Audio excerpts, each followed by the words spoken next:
मैं आप सबको बधाई देता हूं, शुभकामनाएं देता हूं। कई समस्या हमारे युवाओं के सामने है, तो हमने तय किया कि अभी भी हम काम कर रहे थे युवाओं के लिए, लेकिन अब एक फिर नए सिरे से वर्तमान चुनौतियों को समेटते हुए एक नई यूथ पॉलिसी बनाई जाएगी। मध्य प्रदेश को आगे बढ़ाने में आप सबका योगदान मिलेगा। जोर से बताएं, मिलेगा। नमस्कार, यूथ मीडिया में आप सभी का स्वागत है। मैं हूं प्रताप अभिषेक। भोपाल के रविंद्र भवन में आज मुख्यमंत्री शिवराज सिंह चौहान की अध्यक्षता में सुशासन समागम आयोजित हुआ। प्रदेश भर से युवा वॉलंटियर्स ने इसमें शिरकत की।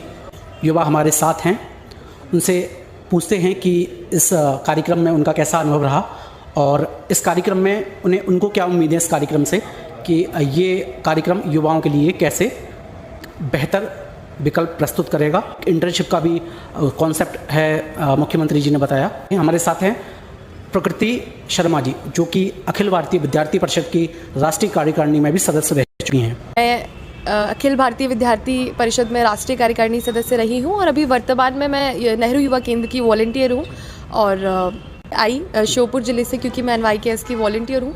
तो इस कार्यक्रम में मेरा आना हुआ और हम सब लोगों से आग्रह भी किया गया था और वाकई में ये कार्यक्रम जो था बहुत ही इन्फॉर्मेटिव था। एक बहुत ही अलग एक्सपीरियंस हम लोगों को मिला, क्योंकि जैसा हम देखते हैं कि बहुत सारे NGOs और सोशल ऑर्गेनाइजेशन, चाहे वो गवर्नमेंटल हो चाहे नॉन प्रॉफिटेबल ऑर्गेनाइजेशंस हो, सोशल फील्ड में या गवर्नमेंट की स्कीम को जनता तक पहुंचाने का काम या सहायता करती हैं, एनालिसिस करती हैं, डेटा कलेक्ट करती हैं और ये देखती हैं कि क्या वो स्कीम अच्छे तरीके से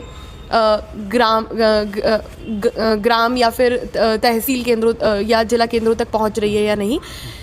साथ में इन सारे एनालिसिस के बाद सबके अपने अलग अलग एक्सपीरियंसेस होते हैं, अलग अलग डेटा होते हैं। ये कार्यक्रम एक माध्यम बना जिसमें बहुत सारे यंग प्रोफेशनल्स अलग अलग ऑर्गेनाइजेशन से एक जगह एकत्रित हुए और सबने अपने जो आइडियाज़ हैं, अपने इनोवेटिव आइडियाज़ और उनका काम करने का तरीका शेयर किया। तो ये एक बहुत ही, मुझे लगता है, यूनिक आइडिया था माननीय शिवराज सिंह चौहान जी का।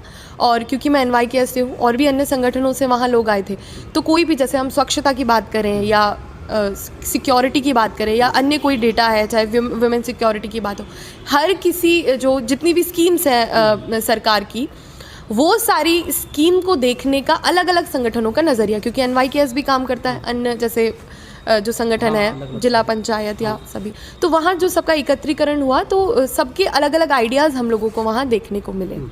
चलिए, ये तो कार्यक्रम के बारे में बताया आपने। अब अखिल भारतीय विद्यार्थी परिषद के बारे में थोड़ा बात करते हैं। एक महिला होने के नाते आप इस संगठन में जुड़ी और मुझे लगता है कि जहाँ पर एक व्यक्तित्व का विकास भी होता है और एक नेतृत्व क्षमता में डेवलपमेंट होता है विद्यार्थी परिषद में, तो आपका अनुभव कैसा रहा एज अ महिला? क्योंकि महिलाओं के लिए उतना स्पेस हम देखते हैं नहीं है, तो उस चैलेंज आपके सामने चैलेंज रहा या नेचुरली आप उसमें एडजस्ट हो गई? जैसा हम सभी लोग जानते हैं कि विद्यार्थी परिषद पूरे विश्व का सबसे बड़ा छात्र संगठन है। मैं मानती हूँ कि विश्व का सबसे बड़ा छात्र संगठन होने के साथ साथ ये विश्व का सबसे बड़ा अनुशासित छात्र संगठन भी है। और जैसा आपने कहा कि महिलाओं को दिक्कत आती है, परिषद में ऐसा कभी भी नहीं था और हमने देखा भी, राष्ट्रीय महामंत्री भी एक छात्रा रही, JNU की निधि त्रिपाठी दीदी।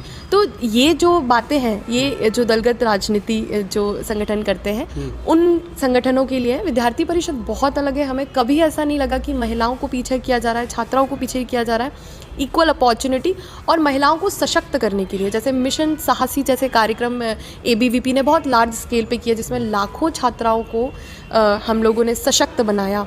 और इसके अलावा चाहे हम लोग बात करें एक जो सैनिटरी नैपकिन्स और जो हम लोग देखते हैं कि जो गांव की महिलाएं हैं वो उन तक वो फैसिलिटी नहीं पहुंच पाती है, तो कई सारे अभियान विद्यार्थी परिषद के माध्यम से चलाए गए, जिन माध्यमों से एक स्वच्छता का भी ध्यान रखा जाए और हेल्थ इश्यूज़ जो वुमेन फेस करती हैं उसको ध्यान में रखते हुए भी इस चीज़ का ध्यान रखा गया, इस योजना को लाया गया। साथ में अभी रिसेंटली पिछली वर्ष की बात है कि संगठन ने एक और योजना लाई थी जिसमें हम लोगों ने सर्वे किया था बहुत लार्ज स्केल पर, जो पब्लिक टॉयलेट्स महिलाओं के लिए उतनी साफ़ या फिर कई जगह तो मौजूद भी नहीं होती है, और होती हैं तो साफ़ नहीं होती है, तो उसको उस ओर हमने पूरी एडमिनिस्ट्रेशन का ध्यान आकर्षित किया। तो महिलाओं के लिए, महिलाओं को ध्यान में रखते हुए महिला सुरक्षा को लेकर परिषद हमेशा सतत कार्य करता आया है। और कभी भी मुझे पर्सनली, क्योंकि मैं एक बहुत छोटे ज़िले श्योपुर से आती हूँ, तो कभी मुझे इनसिक्योरिटी फील नहीं हुई और बहुत कॉन्फिडेंस के साथ मैं संगठन में काम कर पाई। अखिल भारतीय विद्यार्थी परिषद से कब पहला इंटरेक्शन हुआ, कब हुआ वो? स्कूल के समय या कॉलेज में आई? एक्चुअली मेरी जो जर्नी है परिषद से तक पहुंचने की, वो सभी लोगों की जर्नी से बहुत अलग है, क्योंकि मुझे पढ़ने लिखने का बड़ा शौक़ था। तो मैं जब बड़ी हो रही थी तो मैंने परिषद के बारे में पढ़ा, और जब मैं कॉलेज में आई तो मैंने परिषद को ढूंढा, माँ से पूछा, मैंने लोगों से पूछा परिषद काम करती है, मुझे उससे जुड़ना है। फिर मैं संगठन से जुड़ी, मैंने जिला संयोजक जो थे उस वक्त उनका नंबर अरेंज किया, उनसे मैंने कांटेक्ट किया, और मेरे ज़िले से मैं पहली छात्रा परिषद से जुड़ी थी। उस समय 2016 की ये बात है। और शुरुआती समय में सब ने कहा कि संगठनों से ऐसे छात्राएं नहीं जुड़ती है हमारे ज़िले में, लेकिन I was the very first girl जिसने इनिशिएट किया कॉलेज में आकर, और मेरे पेरेंट्स का बहुत सपोर्ट रहा कि कर सकते हैं। और परिषद में आके मुझे ऐसा लगा ही नहीं कि कोई कारण हो सकता है इससे ना जुड़ने का। There are lot of reasons जो मुझे लगता है हर छात्रा को बीइंग ए स्टूडेंट इस ऑर्गेनाइजेशन से जुड़ना चाहिए। चलिए, आपने प्रकृति जी हमें समय दिया, इसके लिए आपका धन्यवाद, और भविष्य के लिए आपको शुभकामनाएं। आपका बहुत बहुत धन्यवाद। ये थी प्रकृति शर्मा जी, जो कि बता रही थी अपने बारे में और अखिल भारतीय विद्यार्थी परिषद के बारे में। आप देख रहे थे यूथ मीडिया। नमस्कार। सुशासन समागम मध्य प्रदेश में आज भोपाल में आयोजित हो रहा है, उसमें अलग अलग संगठन से लोग आए हैं। अभी हमारे साथ हैं राष्ट्रीय सेवा योजना के इसके मुख्य कार्यक्रम अधिकारी हमारे साथ हैं। उनसे जानते हैं कि आखिर एनएसएस के बारे में वैसे तो सभी लोग परिचित हैं, लेकिन कई युवा ऐसे भी हैं, हो सकता है उन्हें इसकी जानकारी ना हो, तो हम इनके माध्यम से आप तक एनएसएस के बारे में सारी जानकारी पहुंचाएंगे और इस कार्यक्रम के बारे में भी बात करेंगे। सर, एनएसएस कार्यक्रम के बारे में थोड़ा संक्षिप्त में बताइए। राष्ट्रीय सेवा योजना 24 सितंबर 1969 को भारत सरकार के द्वारा समाज सेवा के माध्यम से विद्यार्थियों के व्यक्तित्व विकास के लिए प्रारंभ किया गया था।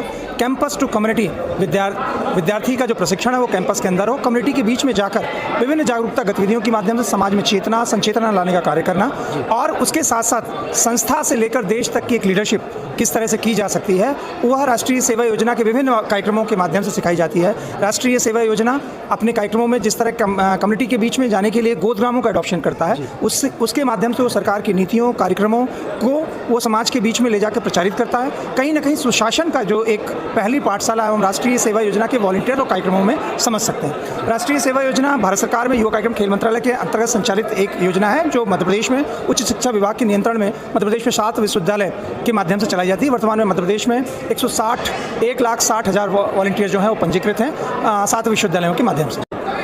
सर, इस कार्यक्रम में व्यक्तित्व के विकास के भी उसके बारे में थोड़ा सा बताइए कि उसमें कौन कौन लोग इस योजना में पार्टिसिपेट कर सकते हैं और क्या एज क्राइटेरिया है, उसके बारे में। मुख्यतः राष्ट्रीय सेवा योजना में वही विद्यार्थी या वही युवा जुड़ सकते हैं जो कि कैंपस के अंदर संस्थाओं में पढ़ रहे हैं, चाहे स्कूल में 11वीं और 12वीं में पढ़ रहे हों, उसके बाद वो हायर एजुकेशन में चिकित्सा शिक्षा में जब हों, तो ऐसा कोई भी पाठ्यक्रम जो 2 वर्ष का है वो लोग राष्ट्रीय सेवा योजना को कर सकते हैं।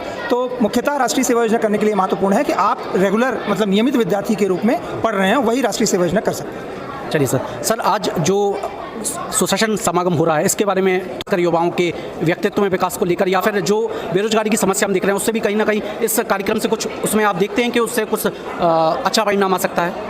देखिए, आज जब देखा गया है, जब ये सुशासन समागम हो रहा है तो इसके साथ ऊपर एक लाइन लगी है प्रोफेशनल्स के साथ। इसमें बहुत महत्वपूर्ण है, जैसे NYKS के जो NYC हैं, NSS से भी वो वॉलंटियर्स आए हैं जो भी उपलब्धि प्राप्त हैं, और अब वो किसी न किसी संस्था के साथ जुड़ के युवा गतिशीलता या युवा विकास के लिए, सामाजिक समुदाय विकास के लिए कोई ना कोई काम कर रहे हैं। ऐसे गांधी फेलो हैं, CM फेलो हैं, तो ये सब किस तरह से काम करते हैं, मिल के किस तरह जिलों में और समुदाय के बीच में एक ग्रुप फॉर्म करके अपनी नई स्किल्स के साथ और देश और विश्व में जो नई स्किल्स आ रही हैं उनके साथ अपने आपको बेहतर करके समाज को भी आगे बढ़ाएं और अपने लिए वो नए एंटरप्रेन्योरशिप के तरीके से अपने लिए नए रोजगार स्वरोजगार करके समाज के एक बड़े वर्ग को, यूथ को जोड़ सकें। ये कहीं ना कहीं इसका उद्देश्य है। चलिए सर, हमसे बात करने के लिए आपका बहुत बहुत धन्यवाद। जी, बहुत धन्यवाद। चलिए, तो ये थे NSS कार्यक्रम के संयोजक।